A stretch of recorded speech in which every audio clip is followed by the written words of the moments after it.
कक्षा 10 विषय विज्ञान पार्ट 2 भाग नंबर 12। पीएच की जानकारी हमने प्राप्त करी थी। अगर पीएच का मान 7 से कम होता है तो वो पदार्थ बेलियन अम्ल होता है।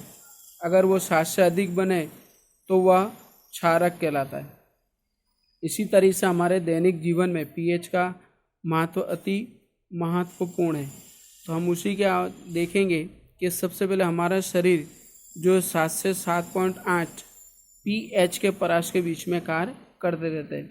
अगर इससे कम ज़्यादा होता है तो हमारे शरीर में अन्य प्रकार की तकलीफें उत्पन्न होती हैं।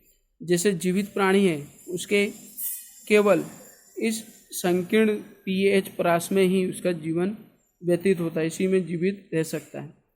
अब इसी के ऊपर से अपने देखें एसिड वर्षा यानी जिसे अपने अम्ल वर्षा कहते हैं। वर्षा के जल में पीएच का जो मान है जब 5.6 से कम हो जाए तो वह वर्षा को अम्लीय वर्षा यानी एसिड वर्षा कहलाती है।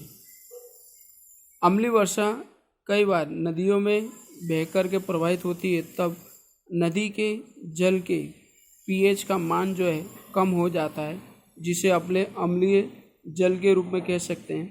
तो जिससे जलीय जीवधारिता के जीविता में कठिनता उत्पन्न होती है।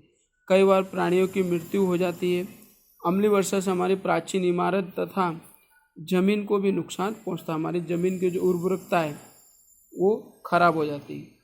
अब उसी के ऊपर से अपने देखें कि हमारे विभिन्न प्रकार की ज़मीनें हैं हमारे भारत देश में, तो उन जगहों पर कौन से पौधे अच्छे विकसित हो सकते हैं। तो उसके लिए अपने एक क्रियाकलाप कर सकते हैं कि बगीचे में कौन से पौधों को लगाया जा सकता है। उसके लिए ज़मीन की पीएच ज्ञात करने की आवश्यकताएं होती है।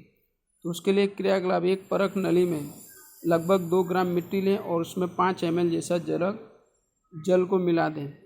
इसे अच्छी तरह से हिला दें और इसे छान लेवें और निस्सन को एकत्रित करें और सार्वत्रिक सूचक पत्र की सहायता से इसे अपने इस निस्संदन की पीएच को ज्ञात कर सकते हैं। विभिन्न ज़मीनों की पीएच का मान अलग अलग होता है और उस आधारित पर हम उसके खेती भी कर सकते हैं ज़मीनों में और पौधों को भी विकसित किया जा सकता है। अब देखो हमारे पाचन तंत्र में पीएच का महत्व है। हमारे जठर यानी उदर के अंदर हाइड्रोक्लोरिक अम्ल उत्पन्न होता है। ये अम्ल हमारे शरीर के भोजन की पाचन क्रिया के लिए अति आवश्यक होता है। ये अति कम मात्रा में उत्पन्न होता है, जिससे हमें नुकसान नहीं पहुंचता, हमारे शरीर के कोई भी अंग को नुकसान नहीं पहुंचता।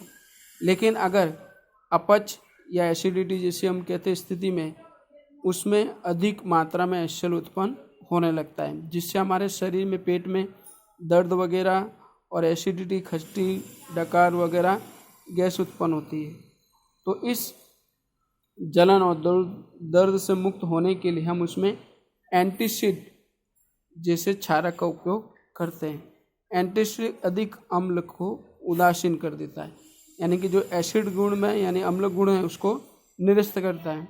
इसके लिए अपने बाज़ार में बहुत सी दवाइयाँ उपलब्ध हैं, जैसे कि milk of magnesia MgO2 magnesium hydroxide का उपयोग अपने दुर्बल क्षारक के रूप में उपयोग करते हैं, जिससे अधिक अम्ल जो उत्पन्न हुआ हो HCl उसको उदासीन कर देता है।